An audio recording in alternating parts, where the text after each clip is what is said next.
Good morning students and Assalamu alaikum. This is your social studies book for grade 3 and I am your teacher Miss Humaira Anwar. Today we will read the remaining part of the earth in space. That is our topic. The remaining part will be read in this lecture. So start reading. First of all, take out your rough copies and a pencil. Take out them rough copy and start noting down the words meaning. Students, in the previous lecture we read about the earth in space and how day and night cause, about the moon, the earth and the sun. We read about the earth, the moon and the sun and about the day and night cause. In the second lecture, it is also a revised lecture. Lecture number 1 is also revised for you. Land and water.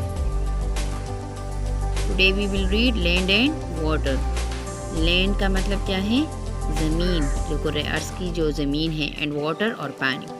The surface of the earth is made up of land and water. जो ज़मीन की सतह है, surface means सतह, किस चीज़ से बनी हुई है?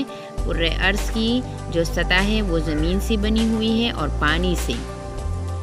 Seas and oceans make up almost 2/3 of the Earth's surface. जो समंदर हैं और जो बहर हैं वो तकरीबन ज़मीन की सतह का 2/3 हिस्सा है. Here you can see ये 2/3 क्या है? ये water है और ये क्या है? ये land है.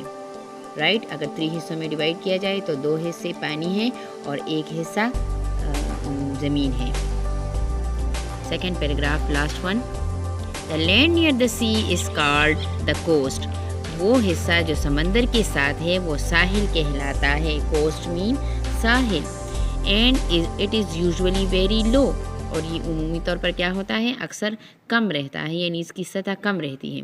It is at the same level as the sea. ये समंदर के साथ उसी लेवल पे होता है. So we say, इसलिए हम कहते हैं it is at sea level. तो हम क्या कहते हैं कि इसकी सतह समंदरी सतह है. In some places there are high mountains. कुछ जगहों पर बहुत ऊंचे पहाड़ होते हैं. Turn to the next page, page number 4. They can reach a height or altitude over 8,000 meters above the sea level. और वो क्या होते हैं? वो कहाँ तक पहुँच सकते हैं? वो अक्सर बहुत बुलंदी पर, बहुत ऊंचाई तक, तकरीबन 8,000 मीटर तक वो सतह समंदर से ऊपर हो सकते हैं. Mount Everest in Nepal is the highest mountain in the world. ये आपकी इन्फॉर्मेशन के लिए भी है कि दुनिया की सबसे ऊंची पहाड़ कौन सी है? माउंट एवरेस्ट, जो कि नेपाल में है.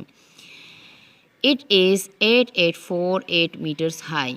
ये 8,848 मीटर ऊंची है. और दूसरी क्या हो सकती है? दूसरी K2 है. K2 8611 metres high, the second highest peak in the world. और दूसरी क्या है?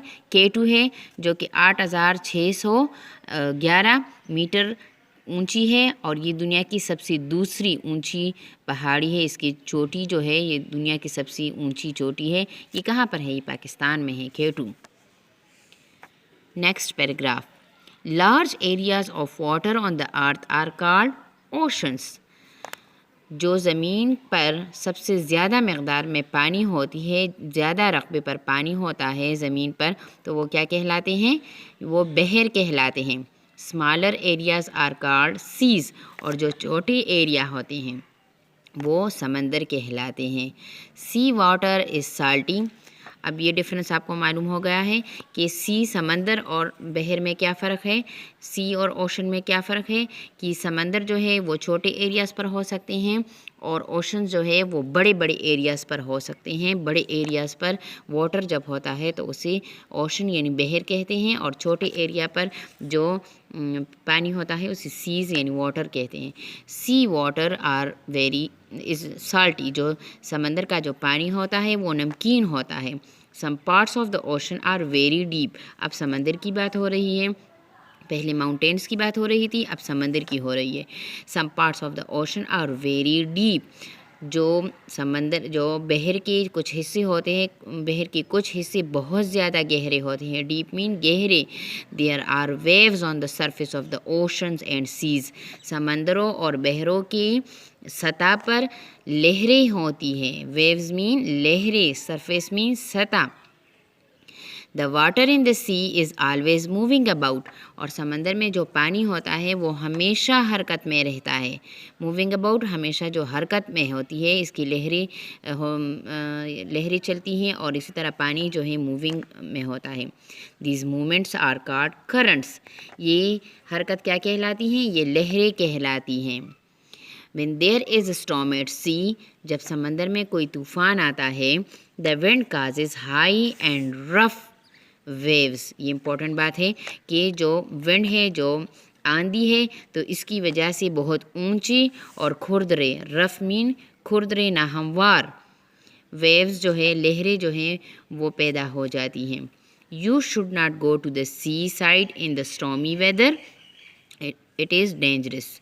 यानी अगर you should not go to the seaside, आपको समंदर की तरफ नहीं जाना चाहिए, क्योंकि अगर ये मौसम जो है, ये आंधी आ जाए तो मौसम जो है ये ख़तरनाक हो सकता है और ये हमारे लिए निकलना जो है ये बहुत ज़्यादा ख़तरनाक होगा, क्योंकि इस मौसम में फिर डूबने का ख़तरा हो सकता है। तो इस पैराग्राफ में हमने क्या पढ़ा? पहले हमने माउंटेन्स के बारे में पढ़ा कि बहुत ज़्यादा ऊंची ऊंची पहाड़ भी हो सकते हैं ज़मीन पर, जो इतनी बुलंद हो सकते हैं जैसे कि 8000 मीटर ऊपर हो सकते हैं, और जो 8848 मीटर हाई है वो माउंट एवरेस्ट है जो नेपाल में है, और K2 जो है 8611 मीटर हाई है, ये पाकिस्तान में है, second highest peak in the world है। और फिर हमने ये भी पढ़ा ओशंस और सीज़ के बारे में पढ़ा कि ओशंस जो होते हैं वो हाई एरिया होते हैं, ये लार्जर एरिया होते हैं, और स्मॉलर एरिया में जो वाटर होता है वो समंदर होते हैं, सीज़ होते हैं। फिर हमने ये भी पढ़ा कि जो अगर स्टॉर्मी वेदर हो तो सी साइड पे नहीं जाना चाहिए, क्योंकि ये डेंजरस हो सकता है। Next paragraph, the deepest point in the ocean in the Mariana trench, जो मेरिनिया ट्रेंच है इन द पैसिफिक ओशन, जो बहर क़यानीस में जो मेरिनिया जो ट्रेंच है तो उसमें डीपेस्ट पॉइंट क्या है? ओशंस में डीपेस्ट यानी जो सबसे गहरा है वो क्या है? मेरिनिया ट्रेंच है। इट इज़ 11022 मीटर्स डीप, ये 11022 मीटर गहरा है। मेरिना जो ट्रेंच है ये कितना गहरा है? 11022 मीटर। अब पहले हमने ऊंचाई की बात की, अब हम डेप्थ की बात करेंगे, यानी गहराई की बात करेंगे। ऑन द लैंड, ये सारे लैंडफॉर्म्स हैं। अर्थ पर कितनी किस्म की ज़मीन पर किस किस्म की चीज़ें जो मौजूद है, जैसे माउंटेन्स वगैरह, सीज़ और ओशंस। अब हम डेप्थ की बात करेंगे कि कितना डीप है। ऑन द लैंड, ज़मीन पर, देयर आर हिल्स, छोटी पहाड़ियाँ होती हैं या कोह जिसे हम कहते हैं। इन माउंटेन्स, जो बड़े बड़े पहाड़ होते हैं उसे माउंटेन्स कहते हैं, और जो छोटी छोटी जिसमें दरमियान में वादियाँ भी होती हैं तो उसे कोह यानी छोटी पहाड़ी कहते हैं। Hills are not as high as and steep as mountains, जो हिल्स होती हैं, जो छोटी पहाड़ियाँ होती हैं, वो इतनी ज़्यादा ढलवान में नहीं होती जितनी कि माउंटेन्स, जितने कि बड़े पहाड़ होते हैं। The low land between the hills और the high area of land between the hills and mountain is called valley, यानी वो लो लैंड, वो नीचे वाला ज़मीन जो कि कहाँ पर हो, जो हिल्स और माउंटेन्स जो कोह और पहाड़ों के दरमियान में हो, वो क्या कहलाती हैं? वादी। वैली मीन वादी। ये इम्पोर्टेंट है, आपकी एक्सरसाइज में भी आने वाला है, सो नोट इट डाउन कि जो लो लैंड है, जो हिल्स और माउंटेन्स के दरमियान में है, वो क्या कहलाता है? वादी। A high area of land is called a plateau, और जो कि ऊंचाई पर जो एरिया होता है ज़मीन का, वो रकबा होता है, तो वो क्या कहलाता है? प्लेट्यू मीन सतह मुर्तफ़ा, यानी वो सतह मुर्तफ़ा कहलाता है। जो नीचे हिस्सा होता है वो क्या कहलाता है? जो लो लैंड होता है। जो लो लैंड होता है उसे वादी कहते हैं और जो हाई लैंड होता है उसे प्लेटू कहते हैं। Flat lands at lower levels are called plains, और जो हमवार ज़मीन होती है लेकिन नीची सतह पर होती है वो क्या कहलाते हैं? मैदान। जैसे कि हमारा ये इलाका क्या है? ये मैदानी इलाका है। Some parts of the land have very little water. ज़मीन की कुछ हिस्सों पर बहुत कम पानी होता है। This places are often sandy and rocky. ये क्या होते हैं? ये जगह जो होती हैं अक्सर ज़्यादा रेतीली होती हैं या चट्टानों भरे होते हैं। रॉकी मीन जो रॉक से बने होते हैं या जो चट्टानों से स्टोन से भरे होते हैं। एंड आर कॉल्ड डेजर्ट्स, और क्या कहलाते हैं? सहरा। ये सहरा कहलाते हैं। Here you can see the picture of desert, it is called Thar desert. ये थर डेजर्ट है, सारा रेगिस्तान ही रेगिस्तान है, सारे रेत ही रेत है। In some parts of the earth there is a lot of ice बहुत एंड स्नो। ये ज़मीन के कुछ हिस्सों पर बहुत ज़्यादा क्या होता है?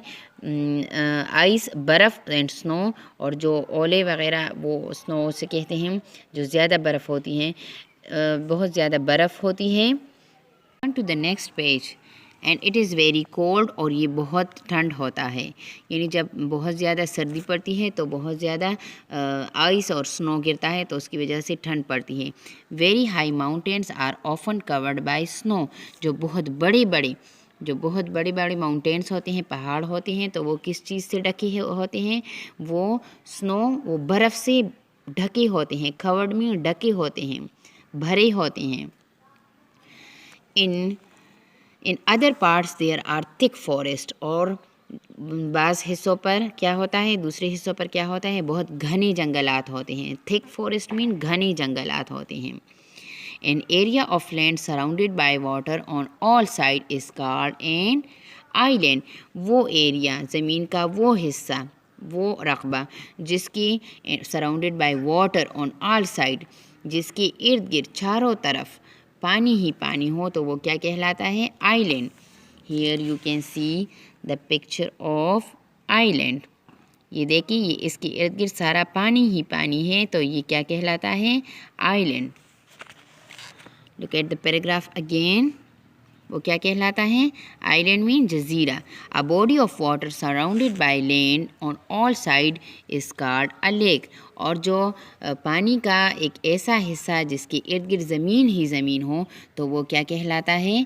वो लेक कहलाता है, यानी झील कहलाता है।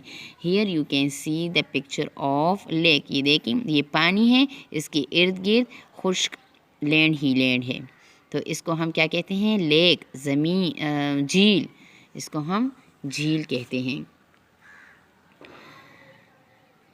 We get fresh water from lakes and rivers. We get fresh water from lakes and rivers. हम दरियाओं से we get fresh water from lakes and rivers. हम दरियाओं से और झीलों से जो fresh मीन ताज़ा पानी हासिल करते हैं। Rivers begin in the mountains. जो दरिया होते हैं वो कहाँ से शुरू होते हैं? पहाड़ों से। And flow down into lakes और सीज़, और कहाँ पर फिर बहते हैं? फिर समंदरों में और झीलों में। ये आपका एक्सरसाइज में फिर से आ रहा है, तो नोट करिए कि जो रिवर्स होते हैं वो क्या होते हैं? वो पहले माउंटेन से, वो पहाड़ों से निकलते हैं और वहाँ से गिरते हैं और कहाँ पर आते हैं? लेक्स और सीज़ में, समंदरों और झीलों में। इट इज़ इम्पॉर्टेंट, ये बहुत अहम है, to keep our lakes and rivers clean, कि हम अपने दरियाओं और झीलों को साफ रखें। पोल्यूटेड यानी डर्टी वाटर, जो गंदा या मैला पानी होता है, water causes animal and plant life in it to become diseased and die out. ये भी आपके एक्सरसाइज में आ रहा है, नोट इट डाउन। जो पोल्यूटेड वाटर होता है, जो गंदा पानी होता है, ये क्या कर सकता है? ये जो एनिमल, जो जानवर और पौधों की ज़िंदगी है, इसको मुकम्मल तौर पर तबाह कर सकता है, उसमें बीमारियां ला सकता है और उसे मार देता है। डाई आउट मीन इससे ये मर जाते हैं, ख़राब हो सकते हैं। This upsets the cycle of the nature, और ये क्या करता है, ये कुदरत की गर्दिश में, साइकिल मीन गर्दिश, किसकी गर्दिश में, अपसेट मीन बिगाड़ पैदा कर देता है, एंड काजेज मोर प्रॉब्लम्स, और भी ज़्यादा मसाइल पैदा कर देते हैं। There are many other landforms on the earth, ज़मीन पर और भी ऐसे यानी खदोहाल जो इसके होते हैं ज़्यादा और भी है, इसकी और भी इसमें हैं। When you will learn about later, which you will learn about later, जो आप बाद में पढ़ेंगे। स्टूडेंट्स यहाँ पर आप देख सकते हैं ये लैंड फॉर्म ऑफ अर्थ है, बहुत से खदोहाल हैं इसके। ये क्या है, ये प्लेटू है, ये बीच है, ये कोस्ट है जो कि समंदर के साथ ये साहिल है तो इसे कोस्ट कहते हैं। दिस इज़ आइलैंड, ये जजीरा है। This is river, you can see it, this is river. These are plains, जो मैदानी इलाके होते हैं। ये लेक है, ये आप देख सकते हैं, ये लेक है, झील है, यहाँ से वाटरफॉल होता है। ये देखिए, ये माउंटेन्स हैं जो खुश्क हो सकते हैं और बहुत ऊंची होती हैं, और ये हिल्स हैं, ये आप देख सकते हैं, ये हिल्स है, पहाड़ियाँ हैं। So this is the picture, this is the desert, you can see this is the desert, ये सहरा है। Learn this all unit and learn all the difficult words meaning of this unit.